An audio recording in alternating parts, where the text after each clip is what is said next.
தமிழக அரசியல்ல மீண்டும் பரபரப்பு ஆக வச்சிருக்கிற ஒரு சம்பவம், ஒரு பேச்சு இப்போ நடந்திருக்கு. 50,000 கோடி மக்கள் சொத்தை கொள்ளையடிச்சது யார்? 2,000 கோடி மதிப்புள்ள சதுப்பு நிலத்திற்கு சட்டவிரோத அனுமதி கொடுத்தது யார்? தனிநபர் சொத்து கொள்கையில சிக்கியவர்கள் யார்? இவர்கள் மீது நடவடிக்கை எடுப்பதற்கு பதிலாக வேறு ஒவ்வொரு நபர் மீது போதைப்பொருள் குற்றச்சாட்டை சுமத்தி மக்களின் கவனத்தை திசை திருப்ப முயற்சி நடக்கிறதா என்ற கேள்விகளை எழுப்பி ஆவேசமாக பேசியிருக்கிறார் ஆரோக்கிய சதீஷ். அவர் வைத்துள்ள குற்றச்சாட்டுகள் என்ன, அதன் அரசியல் பின்னணி என்ன, முழுமையாக பார்க்கலாம். ஆரோக்கிய சதீஷின் இந்த பேச்சு தமிழக அரசியலில் தற்போது பேசப்படும் ஊழல், சொத்து குவிப்பு மற்றும் புலனாய்வு தொடர்பான விவகாரங்களை மையமாக கொண்டதாக அமைஞ்சிருக்கு. அவரின் பேச்சின் தொடக்கத்திலேயே மக்களின் கவனத்தை உண்மையான பிரச்சனைகளில் இருந்து வேறு பக்கம் திருப்பும் முயற்சி நடக்கிறது என்று குற்றம் சாட்டியிருக்காரு.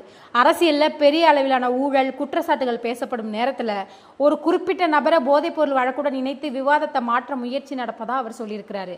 அதுக்கப்புறம் முன்னாள் அமைச்சர் துரைமுருகன் மீது மிக கடுமையான குற்றச்சாட்டை முன் வச்சிருக்கிறாரு. சுமார் 50,000 கோடி மதிப்பிலான மக்கள் சொத்துக்கள் தொடர்பான முறைகேடு நடந்ததாக கூறி முதலில் அதற்கே விசாரணை நடத்த வேண்டும் என்று வலியுறுத்தியிருக்கிறார். அதே மாதிரி முன்னாள் அமைச்சர் சேகர்பாபு மீது சுமார் 2,000 கோடி மதிப்புள்ள சதுப்பு நிலத்திற்கு சட்டவிரோதமாக அனுமதி வழங்கியதாகவும் அவர் குற்றம் சாட்டியிருக்கிறார். இந்த விவகாரமும் முழுமையாக விசாரிக்கப்படணும்னு சொல்லியிருக்கார். மேலும் முன்னாள் அமைச்சர் சிவசங்கர் தொடர்பாக தனிநபர் சொத்து கொள்ளை குறித்து குற்றச்சாட்டுகளையும் அவர் குறிப்பிட்டிருக்கிறார்.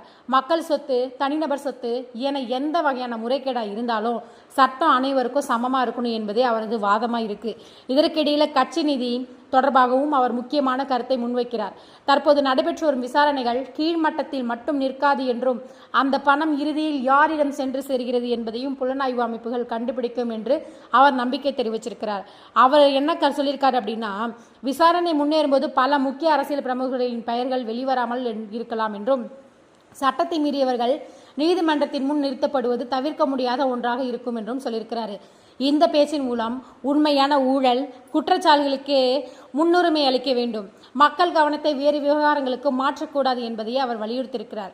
இந்த பேச்சில் இடம்பெறும் அனைத்து விவரங்களும் ஆரோக்கிய சதீஷ் முன்வைத்துள்ள குற்றச்சாட்டுகள் மற்றும் அரசியல் கருத்துகள் மட்டுமே. இவை நீதிமன்றத்தில் நிரூபிக்கப்பட்ட உண்மைகள் அல்ல. சம்பந்தப்பட்ட தரப்பினர் இதுவரை பார்த்தோம் அப்படின்னா எந்த ஒரு விளக்கமோ இந்த குற்றச்சாட்டுகளை மறக்கவோ விளக்கமளிக்கவோ வாய்ப்பு இருக்கு. எனவே இறுதியான உண்மை என்ன என்பது அதிகாரப்பூர்வ விசாரணை மற்றும் நீதிமன்ற தீர்ப்பின் அடிப்படையிலேயே உறுதிப்படுத்தப்படும்.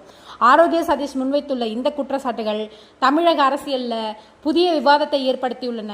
இந்த விவகாரத்தில் விசாரணை எவ்வாறு நகர்கிறது, குற்றச்சாட்டுகளுக்கு சம்பந்தப்பட்ட தரப்பினர் என்ன விளக்கம் அளிக்கிறார்கள், அடுத்தடுத்த அரசியல் நகர்வுகள் என்னவாக இருக்கும் என்பதை பொறுத்திருந்துதான் பார்க்க வேண்டும். இந்த விவகாரம் குறித்து உங்கள் கருத்தை கமெண்ட்ல பதிவு செய்யுங்கள்.